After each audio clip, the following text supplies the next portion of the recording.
The deadliest day so far in the coronavirus crisis here in Maryland. There are now nearly 18,000 confirmed cases of the coronavirus. Almost 800 people have died. Hello again, I'm Rachel Cardin. There were 74 more deaths reported today, making it the deadliest day so far in the coronavirus crisis here in our state. However, the governor says we need to pay attention to the hospitalization count and the numbers in the intensive care unit, which are both down slightly from yesterday. WJZ's Live Stetson Miller joins us now with more on the pandemic. Rachel, Maryland saw the largest ever increase in coronavirus deaths in one day, but some of the numbers are plateauing, which could be the beginning of the road to recovery.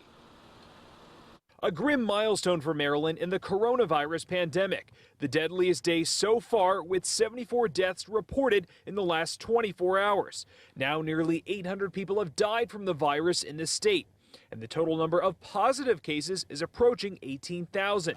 This comes just a day after Governor Larry Hogan laid out his recovery plan. But those aren't the only numbers he's following. He says he's really watching the number of hospitalizations and ICU patients, which are slightly down from Friday. Consistent plateauing of those metrics, that can put us in a position to consider lifting the stay-at-home order and beginning our gradual, safe, and effective recovery. Those numbers are critical to reopening Maryland, and so is testing, which has increased with several new testing sites opening last week.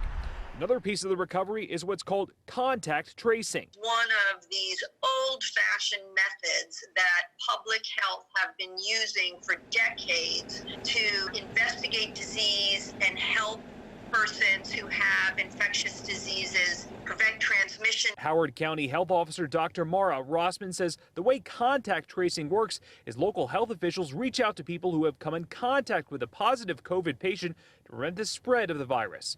The governor also says the state needs a 14-day decrease in hospitalizations and ICU admissions before phase 1 of recovery can begin. And I'm hopeful that we could then be able to begin our recovery in early May. Also on Saturday, some good news coming to Baltimore families in need during this pandemic.